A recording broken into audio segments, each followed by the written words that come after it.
Thank you very much. Mr. Speaker, Mr. Vice President, members of Congress, the First Lady of the United States.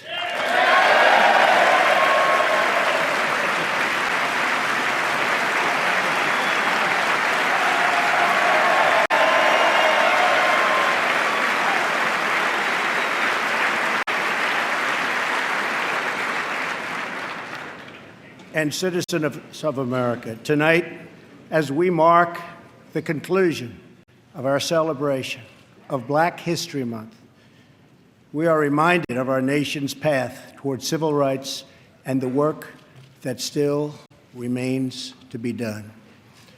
Recent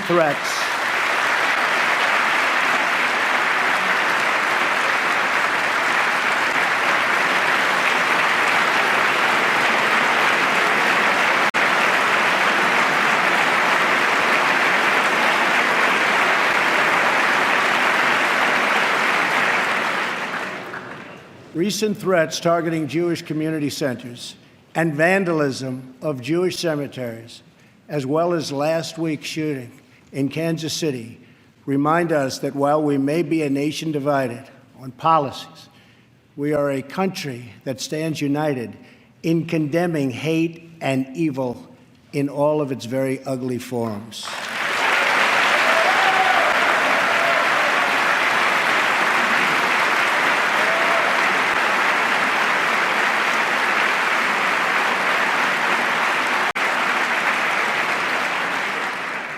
Each American generation passes the torch of truth, liberty, and justice in an unbroken chain all the way down to the present. That torch is now in our hands, and we will use it to light up the world. I am here tonight to deliver a message of unity and strength, and it is a message deeply delivered from my heart. A new chapter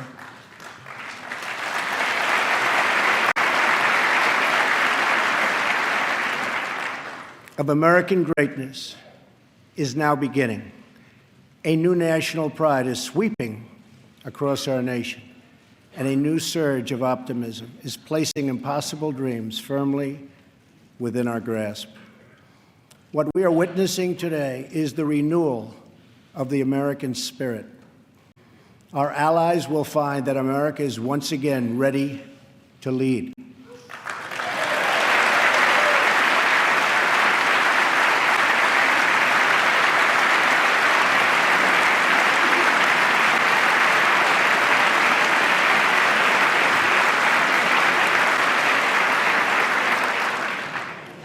All the nations of the world, friend or foe, will find that America is strong, America is proud, and America is free.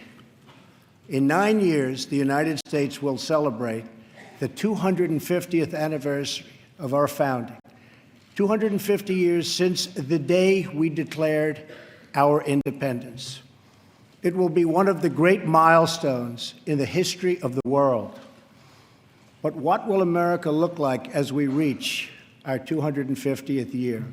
What kind of country will we leave for our children? I will not allow the mistakes of recent decades past to define the course of our future. For too long, we've watched our middle class shrink as we've exported our jobs and wealth to foreign countries. We've financed and built one global project after another, but ignored the fates of our children in the inner cities of Chicago, Baltimore, Detroit, and so many other places throughout our land. We've defended the borders of other nations while leaving our own borders wide open for anyone to cross and for drugs to pour in at a now unprecedented rate. And we've spent trillions and trillions of dollars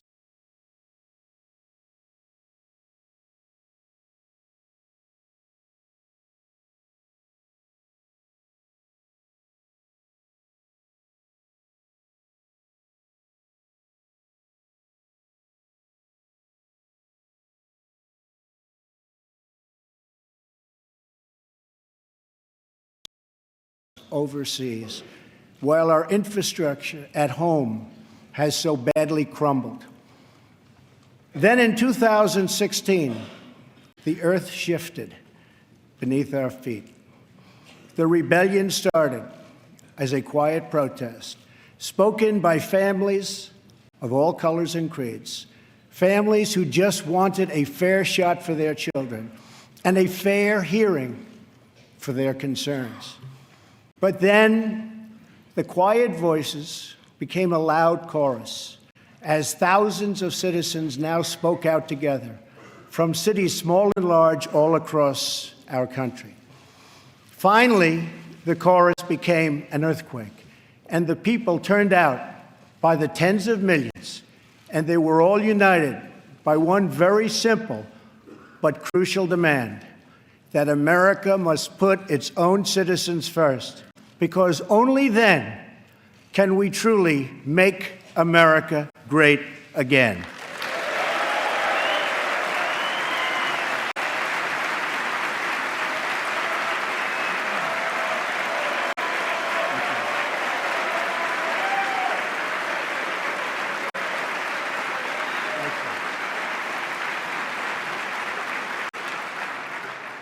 Dying industries will come roaring back to life. Heroic veterans will get the care they so desperately need. Our military will be given the resources its brave warriors so richly deserve. Crumbling infrastructure will be replaced with new roads, bridges, tunnels, airports, and railways gleaming across our very, very beautiful land. Our terrible drug epidemic will slow down and ultimately stop. And our neglected inner cities will see a rebirth of hope, safety, and opportunity. Above all else, we will keep our promises to the American people.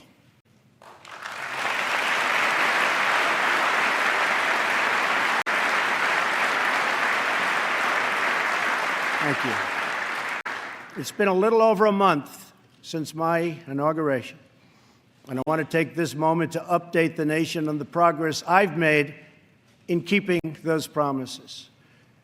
Since my election, Ford, Fiat Chrysler, General Motors, Sprint, SoftBank, Lockheed, Intel, Walmart, and many others have announced that they will invest billions and billions of dollars in the United States and will create tens of thousands of new American jobs.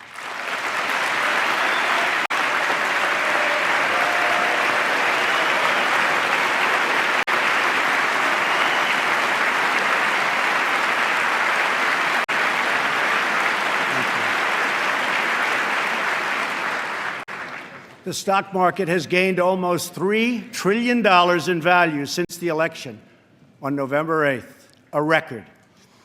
We've saved taxpayers hundreds of millions of dollars by bringing down the price of fantastic, and it is a fantastic, new F-35 jet fighter, and we'll be saving billions more on contracts all across our government. We have placed a hiring freeze on non-military and non-essential federal workers.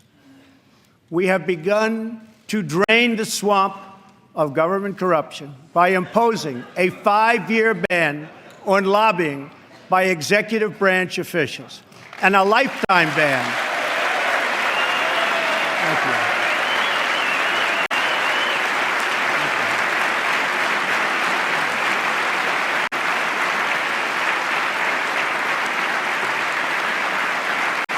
Thank you. And a lifetime ban on becoming lobbyists for a foreign government.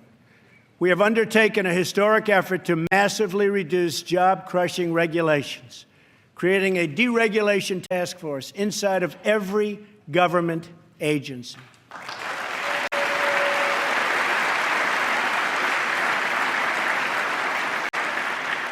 And we're imposing a new rule which mandates that for every one new regulation, 2 old regulations must be eliminated.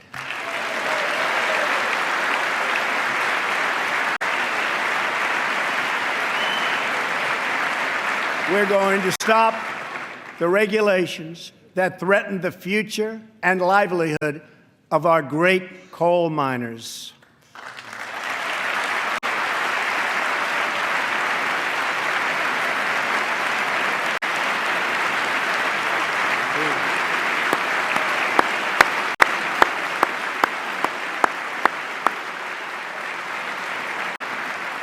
We have cleared the way for the construction of the Keystone and Dakota Access pipelines.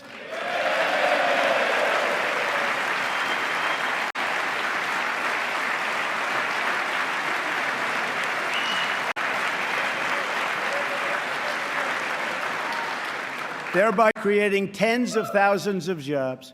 And I've issued a new directive that new American pipelines be made with American steel.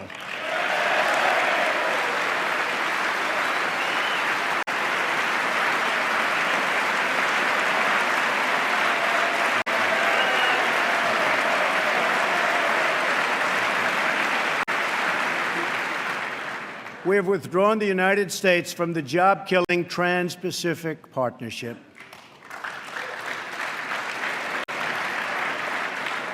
And with the help of Prime Minister Justin Trudeau, we have formed a council with our neighbors in Canada to help ensure that women entrepreneurs have access to the networks, markets, and capital they need to start a business and live out their financial dreams.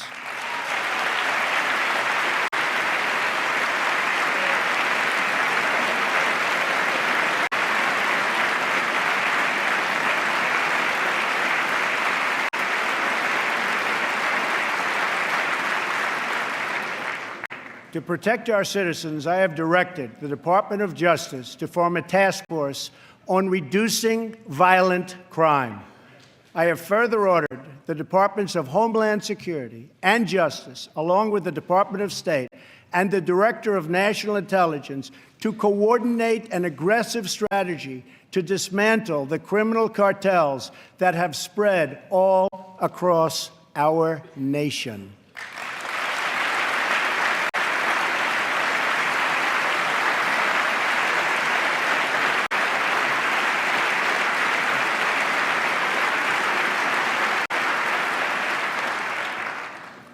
We will stop the drugs from pouring into our country and poisoning our youth, and we will expand treatment for those who have become so badly addicted.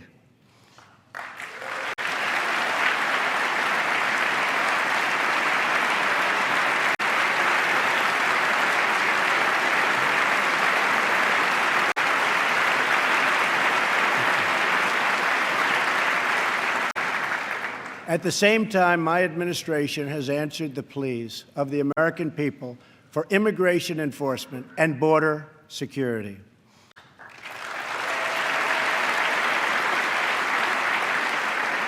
By finally enforcing our immigration laws, we will raise wages, help the unemployed, save billions and billions of dollars, and make our communities safer for everyone.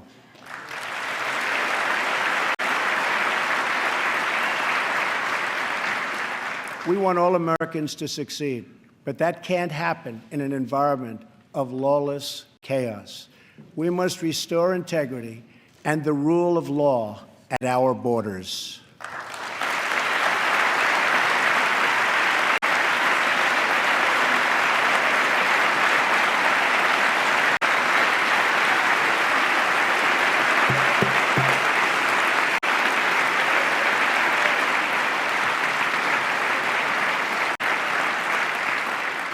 For that reason, we will soon begin the construction of a great, great wall along our southern border.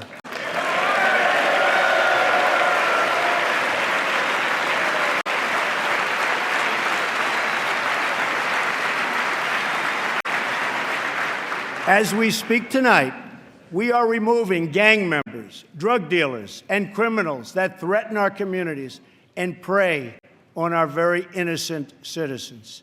Bad ones are going out as I speak, and as I've promised throughout the campaign. To any in Congress who do not believe we should enforce our laws, I would ask you this one question. What would you say to the American family that loses their jobs, their income, or their loved one because America refused to uphold its laws and defend its borders.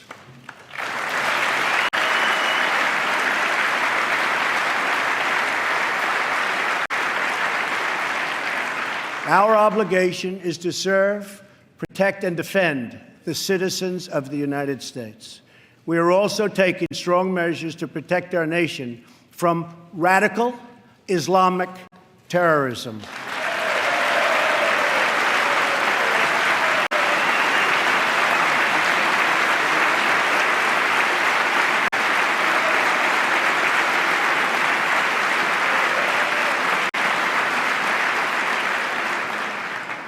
According to data provided by the Department of Justice, the vast majority of individuals convicted of terrorism and terrorism-related offenses since 9/11 came here from outside of our country. We have seen the attacks at home, from Boston to San Bernardino to the Pentagon, and yes, even the World Trade Center. We have seen the attacks in France, in Belgium, in Germany, and all over the world. It is not compassionate, but reckless to allow uncontrolled entry from places where proper vetting cannot occur.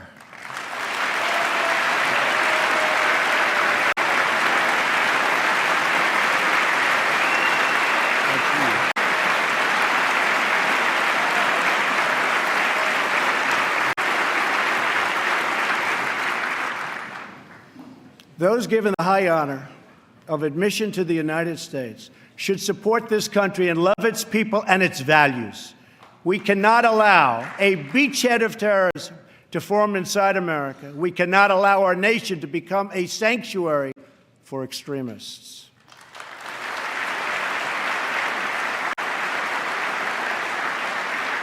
That is why my administration has been working on improved vetting procedures, and we will shortly take new steps to keep our nation safe and to keep those out who will do us harm.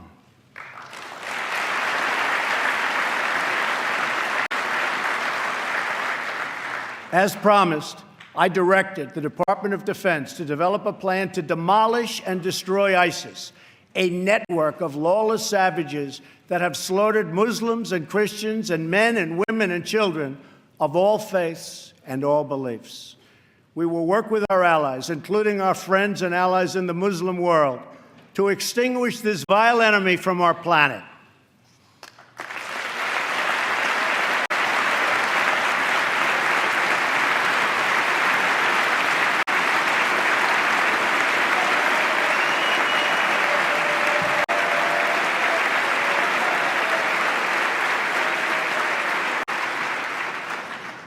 I have also imposed new sanctions on entities and individuals who support Iran's ballistic missile program and reaffirmed our unbreakable alliance with the State of Israel.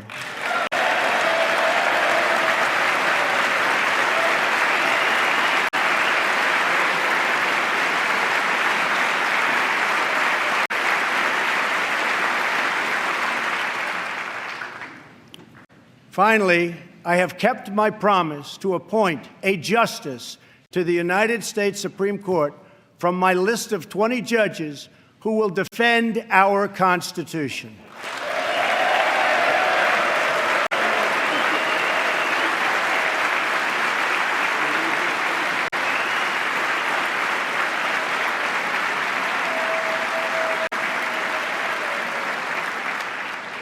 I am greatly honored to have Maureen Scalia with us in the gallery tonight.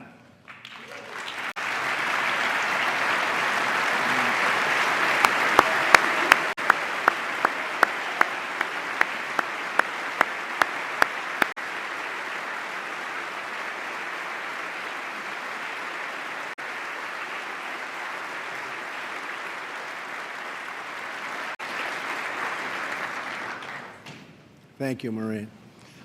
Her late great husband, Antonin Scalia, will forever be a symbol of American justice. To fill his seat, we have chosen Judge Neil Gorsuch, a man of incredible skill and deep devotion to the law. He was confirmed unanimously by the Court of Appeals and I am asking the Senate to swiftly approve his nomination.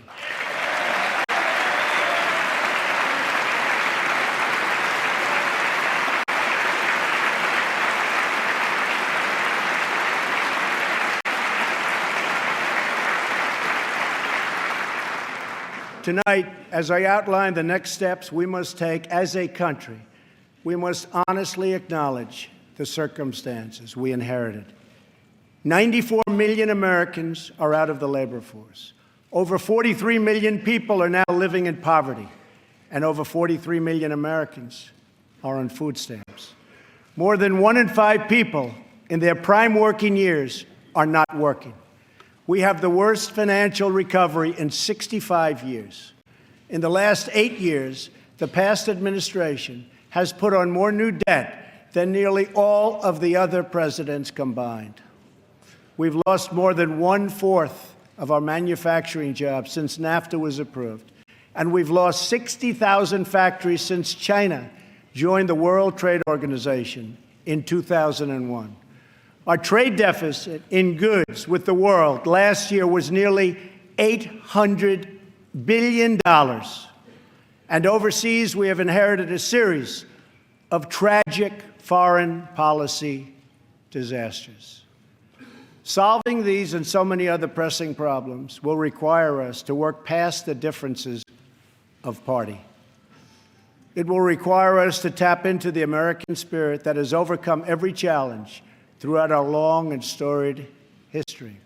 But to accomplish our goals at home and abroad, we must restart the engine of the American economy, making it easier for companies to do business in the United States and much, much harder for companies to leave our country.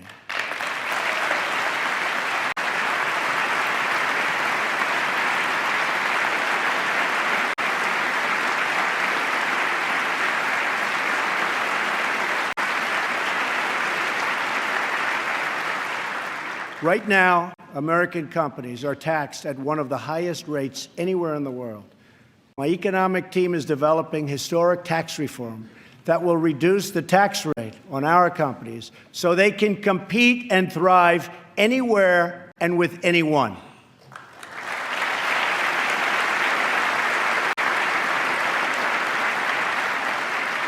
It will be a big, big cut. At the same time, we will provide massive tax relief for the middle class. We must create a level playing field for American companies, and our workers have to do it.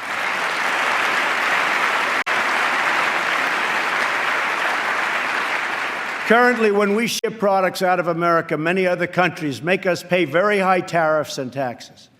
But when foreign companies ship their products into America, we charge them nothing or almost nothing. I just met with officials and workers from a great American company, Harley-Davidson. In fact, they proudly displayed 5 of their magnificent motorcycles made in the USA on the front lawn of the White House.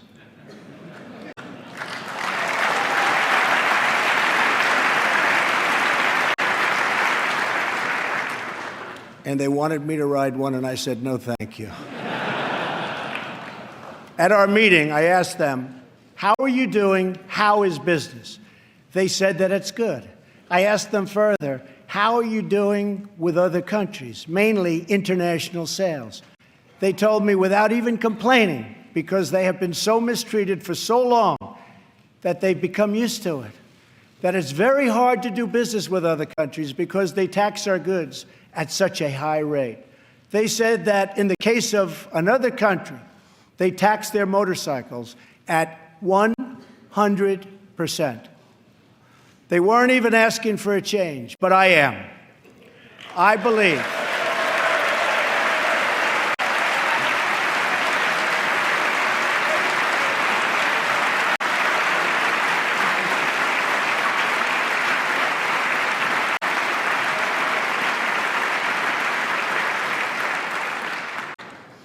I believe strongly in free trade, but it also has to be fair trade. It's been a long time since we had fair trade.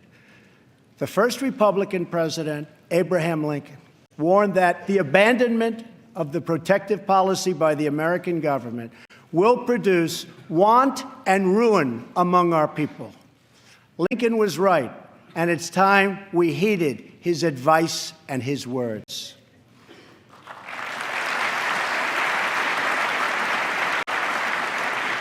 I am not going to let America and its great companies and workers be taken advantage of us any longer. They have taken advantage of our country. No longer.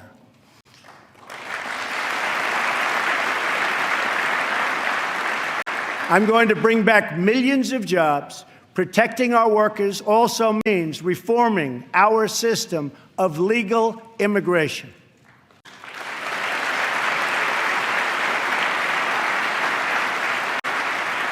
The current outdated system depresses wages for our poorest workers and puts great pressure on taxpayers. Nations around the world, like Canada, Australia, and many others, have a merit-based immigration system.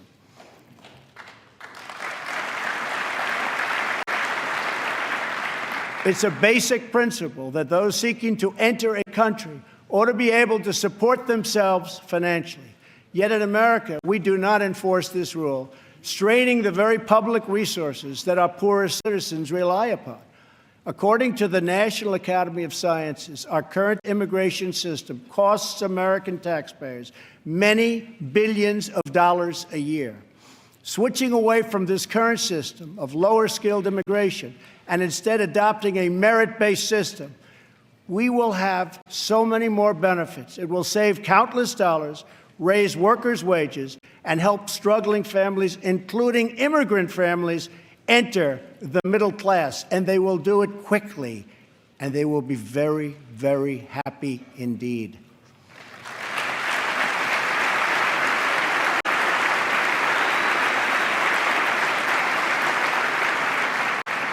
I believe that real and positive immigration reform is possible as long as we focus on the following goals: to improve jobs and wages for Americans, to strengthen our nation's security, and to restore respect for our laws. If we are guided by the well-being of American citizens, then I believe Republicans and Democrats can work together to achieve an outcome that has eluded our country for decades.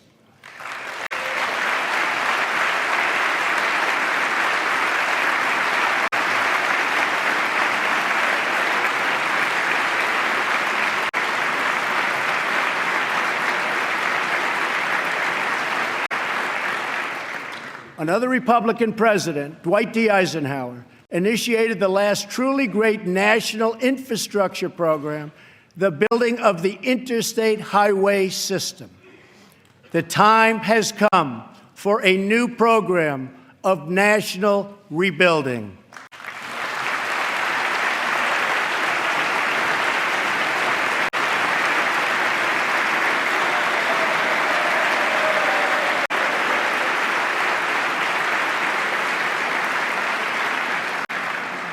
America has spent approximately $6 trillion in the Middle East. All the while, our infrastructure at home is crumbling. With this $6 trillion, we could have rebuilt our country twice, and maybe even 3 times if we had people who had the ability to negotiate.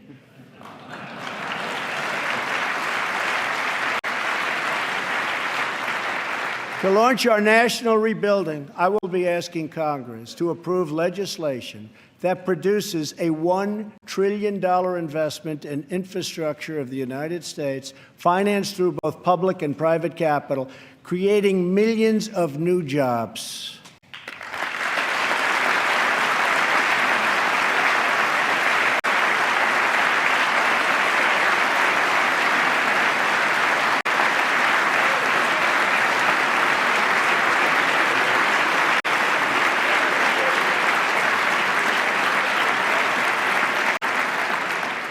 This effort will be guided by 2 core principles: Buy American and Hire American.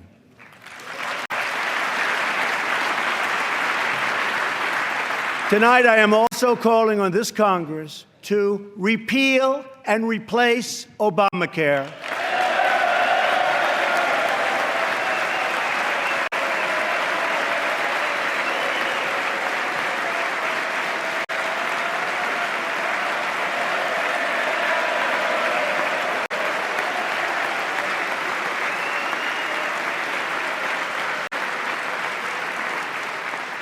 With reforms that expand choice, increase access, lower costs, and at the same time provide better health care.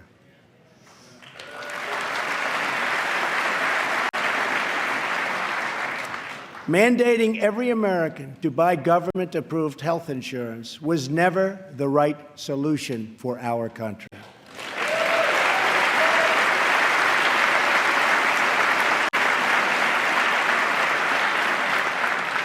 The way to make health insurance available to everyone is to lower the cost of health insurance, and that is what we are going to do.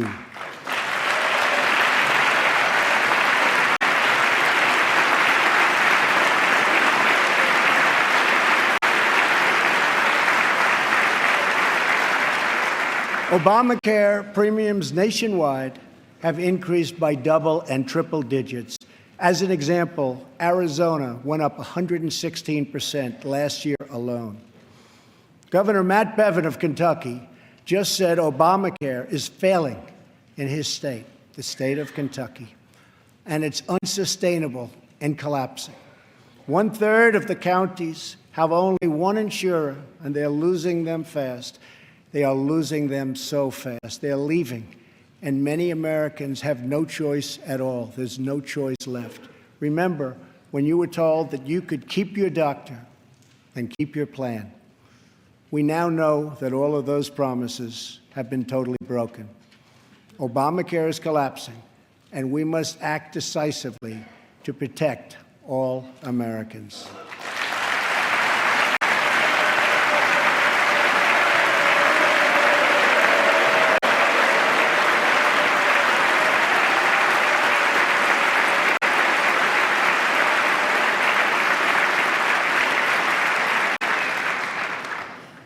Action is not a choice, it is a necessity. So I am calling on all Democrats and Republicans in Congress to work with us to save Americans from this imploding Obamacare disaster.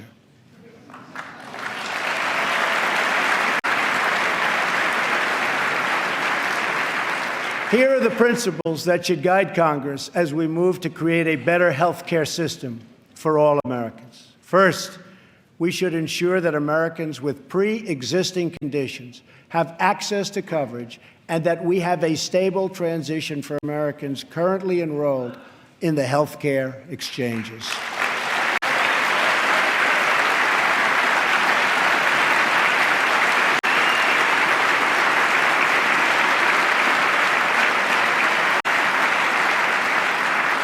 Secondly, we should help Americans purchase their own coverage through the use of tax credits and expanded health savings accounts. But it must be the plan they want, not the plan forced on them by our government.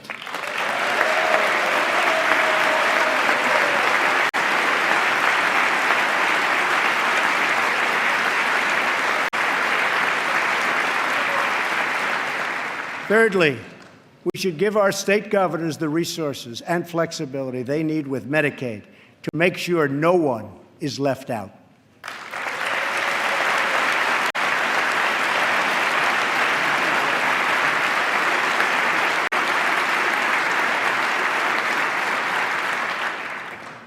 Fourth, we should implement legal reforms that protect patients and doctors from unnecessary costs that drive up the price of insurance and work to bring down the artificially high price of drugs and bring them down immediately.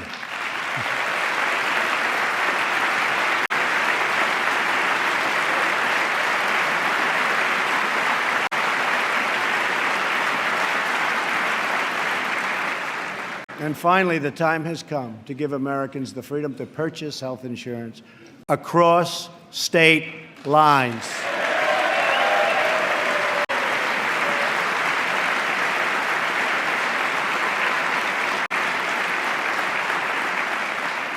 which will create a truly competitive national marketplace that will bring costs way down and provide far better care. So important. Everything that is broken in our country can be fixed. Every problem can be solved. And every hurting family can find healing and hope.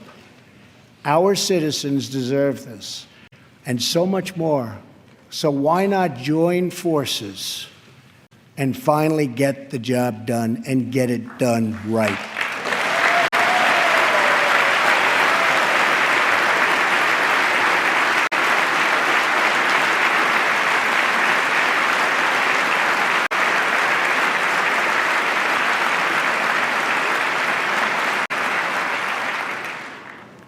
On this and so many other things, Democrats and Republicans should get together and unite for the good of our country and for the good of the American people.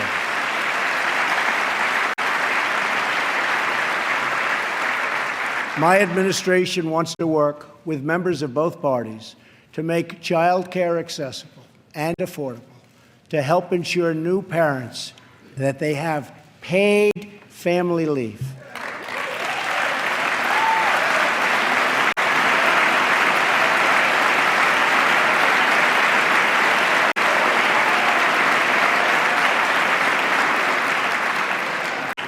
to invest in women's health, and to promote clean air and clean water, and to rebuild our military and our infrastructure.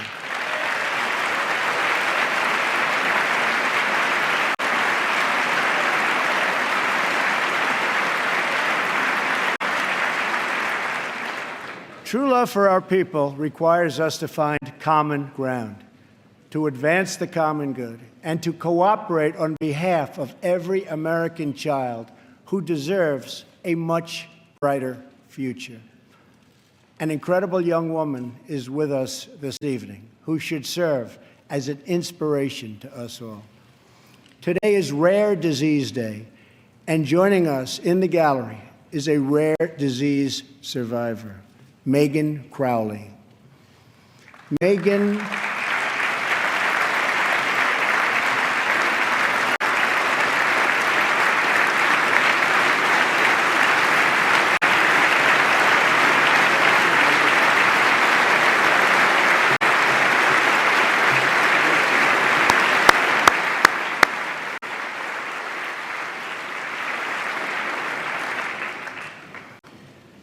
Megan was diagnosed with Pompe disease, a rare and serious illness, when she was 15 months old. She was not expected to live past 5. On receiving this news, Megan's dad, John, fought with everything he had to save the life of his precious child.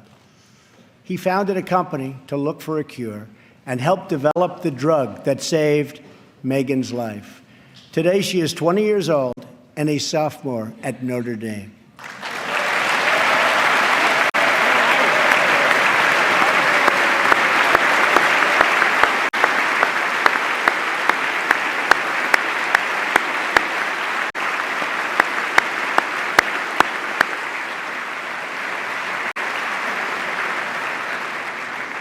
Megan's story is about the unbounded power of a father's love for a daughter. But our slow and burdensome approval process at the Food and Drug Administration keeps too many advances, like the one that saved Megan's life, from reaching those in need. If we slash the restraints, not just at the FDA, but across our government, then we will be blessed with far more miracles just like Megan.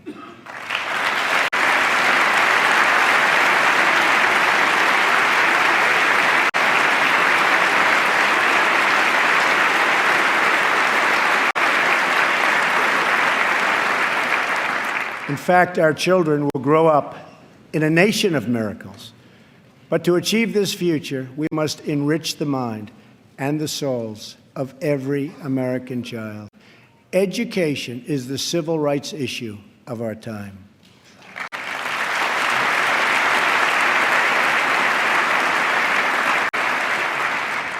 I am calling upon members of both parties to pass an education bill that funds school choice for disadvantaged youth, including millions of African American and Latino children.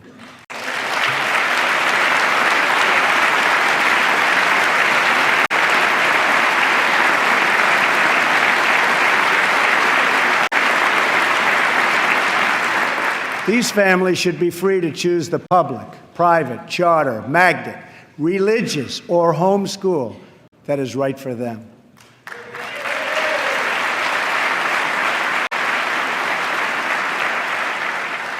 Joining us tonight in the gallery is a remarkable woman, Denisha Merriweather. As a young girl, Denisha struggled in school and failed third grade twice. But then she was able to enroll in a private center for learning, great learning center, with the help of a tax credit and a scholarship program. Today, she is the first in her family to graduate not just from high school, but from college. Later this year, she will get her master's degree in social work. We want all children to be able to break the cycle of poverty, just like Denisha.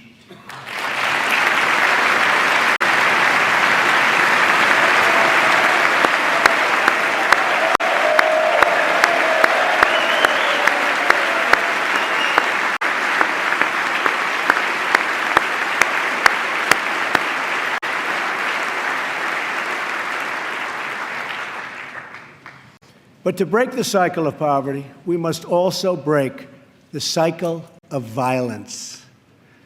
The murder rate in 2015 experienced its largest single-year increase in nearly half a century. In Chicago, more than 4,000 people were shot last year alone, and the murder rate so far this year has been even higher. This is not acceptable in our society.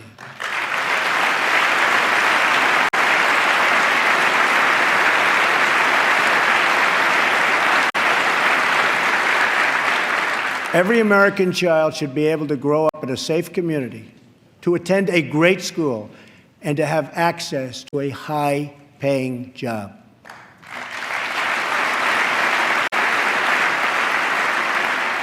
But to create this future, we must work with, not against, the men and women of law enforcement.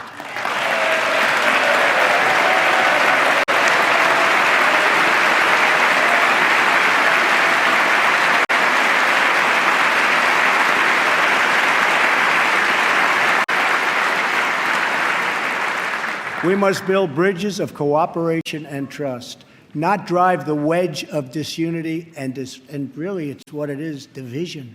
It's pure, unadulterated division. We have to unify. Police and sheriffs are members of our community. They're friends and neighbors. They're mothers and fathers, sons and daughters, and they leave behind loved ones every day who worry about whether or not they'll come home safe and sound. We must support the incredible men and women of law enforcement.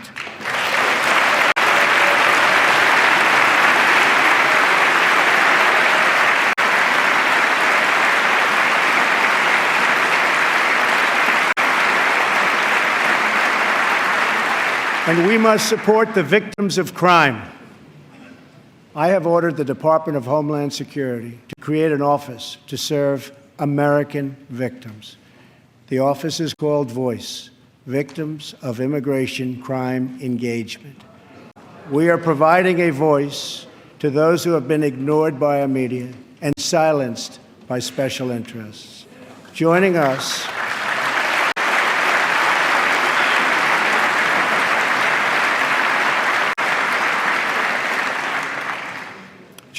in the audience tonight are four very brave Americans whose government failed them. Their names are Jamil Shaw, Susan Oliver, Jenna Oliver, and Jessica Davis. Jamil's 17-year-old son was viciously murdered by an illegal immigrant gang member who had just been released from prison. Jamil Shaw Jr. was an incredible young man with unlimited potential, who was getting ready to go to college, where he would have excelled as a great college quarterback. But he never got the chance. His father, who is in the audience tonight, has become a very good friend of mine. Jamil, thank you. Thank you.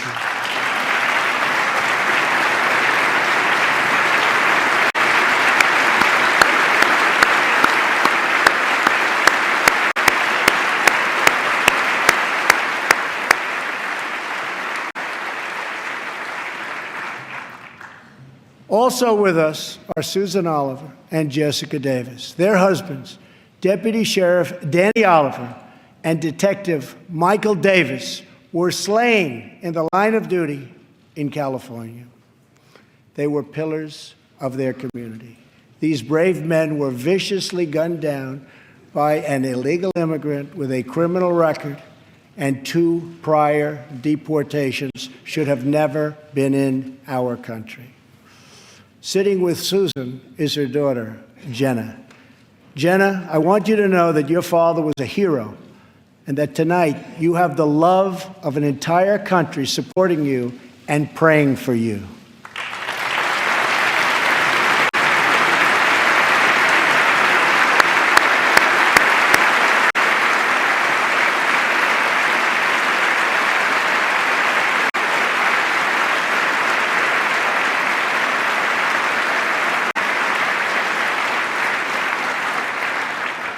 To Jamil, Jenna, Susan, and Jessica, I want you to know that we will never stop fighting for justice.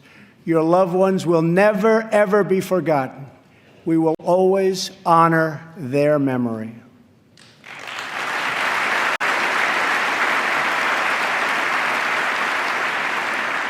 Finally, to keep America safe, we must provide the men and women of the United States military with the tools they need to prevent war.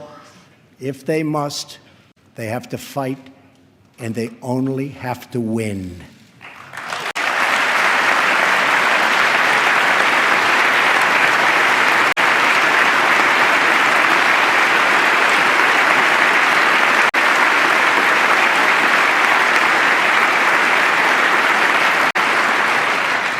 I am sending Congress a budget that rebuilds the military, eliminates the defense sequester,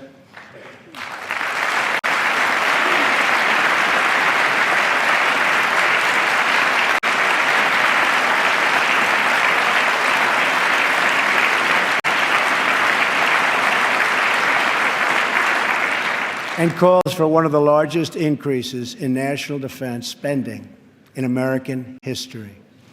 My budget will also increase funding for our veterans. Our veterans have delivered for this nation, and now we must deliver for them.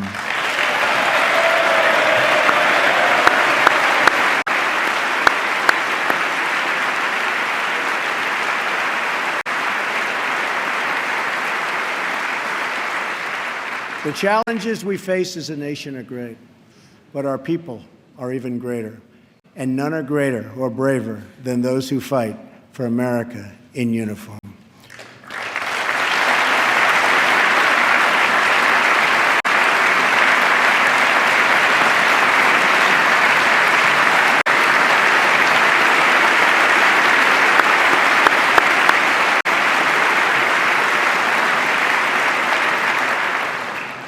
We are blessed to be joined tonight by Corinne Owens, the widow of U.S. Navy Special Operator, Senior Chief William Ryan Owens.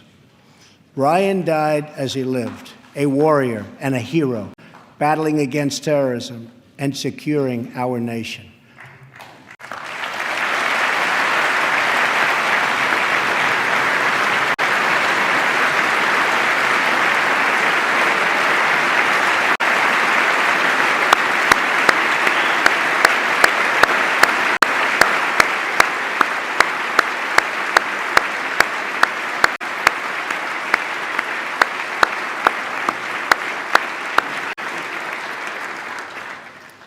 I just spoke to our great General Mattis, just now, who reconfirmed that, and I quote, "Ryan was a part of a highly successful raid that generated large amounts of vital intelligence that will lead to many more victories in the future against our enemy. Ryan's legacy is etched into eternity. Thank you. Thank you.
And Ryan is looking down right now. You know that. And he's very happy because I think he just broke a record.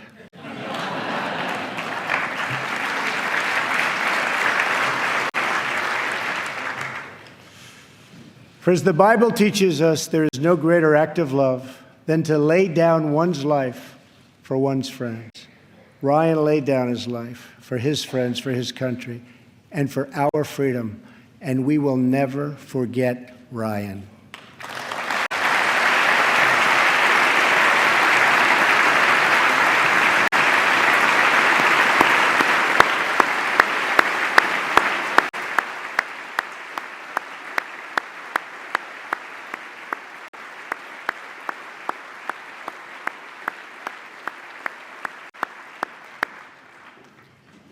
To those allies who wonder what kind of a friend America will be, look no further than the heroes who wear our uniform. Our foreign policy calls for a direct, robust, and meaningful engagement with the world. It is American leadership based on vital security interests that we share with our allies all across the globe. We strongly support NATO, an alliance forged through the bonds of 2 world wars that dethroned fascism and a Cold War and defeated communism.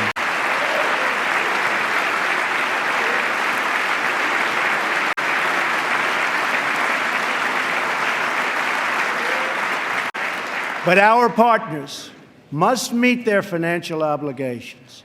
And now, based on our very strong and frank discussions, they are beginning to do just that. In fact, I can tell you the money is pouring in. Very nice. Very nice.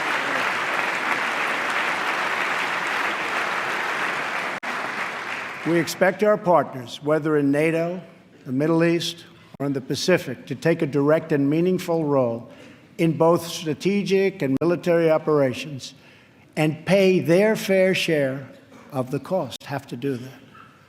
We will respect historic institutions, but we will respect the foreign rights of all nations, and they have to respect our rights as a nation also.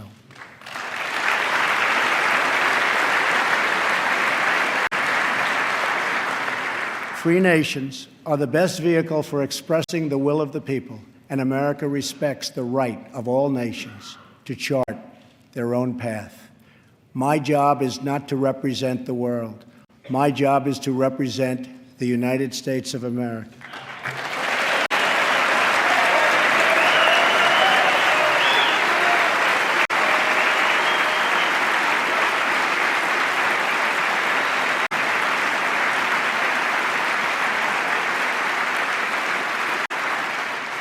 But we know that America is better off when there is less conflict, not more. We must learn from the mistakes of the past.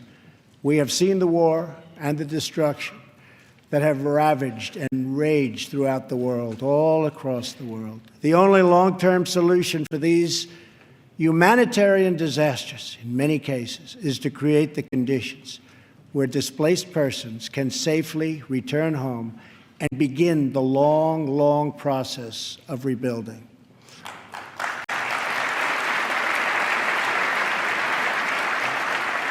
America is willing to find new friends and to forge new partnerships where shared interests align. We want harmony and stability, not war and conflict. We want peace wherever peace can be found. America is friends today with former enemies. Some of our closest allies decades ago fought on the opposite side of these terrible, terrible wars. This history should give us all faith in the possibilities for a better world. Hopefully, the 250th year for America will see a world that is more peaceful, more just, and more free. On our 100th anniversary in 1876, citizens from across our nation came to Philadelphia to celebrate America's centennial. At that celebration, the country's builders and artists and inventors showed off their wonderful creations. Alexander Graham Bell displayed his telephone for the first time. Remington unveiled the first typewriter. An early attempt was made at electric light. Thomas Edison showed an automatic telegraph and an electric pen. Imagine the wonders our country could know in America's 250th year.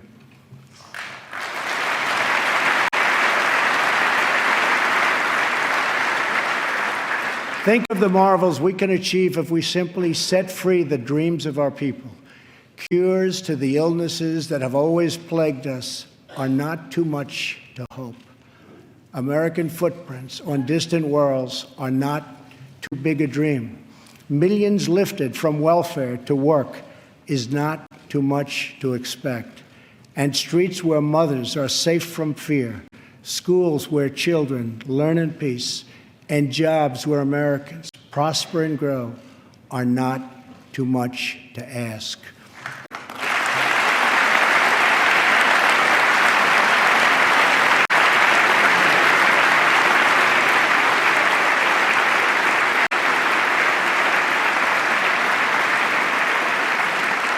When we have all of this, we will have made America greater than ever before. For all Americans, this is our vision. This is our mission. But we can only get there together. We are one people with one destiny. We all bleed the same blood. We all salute the same great American flag. And we all are made by the same God.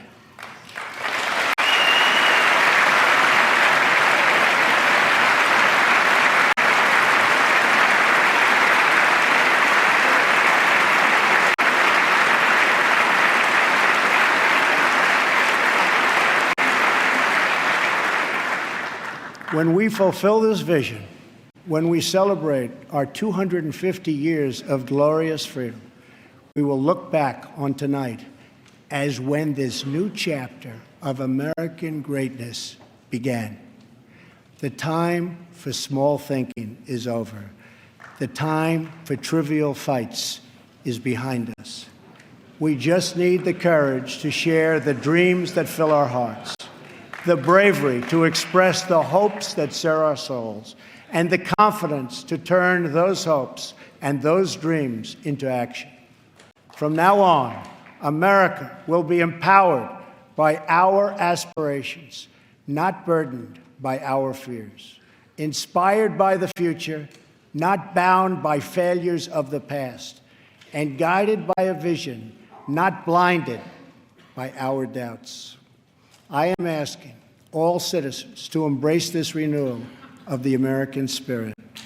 I am asking all members of Congress to join me in dreaming big and bold and daring things for our country. I am asking everyone watching tonight to seize this moment, believe in yourselves, believe in your future, and believe once more in America. Thank you, God bless you, and God bless the United States.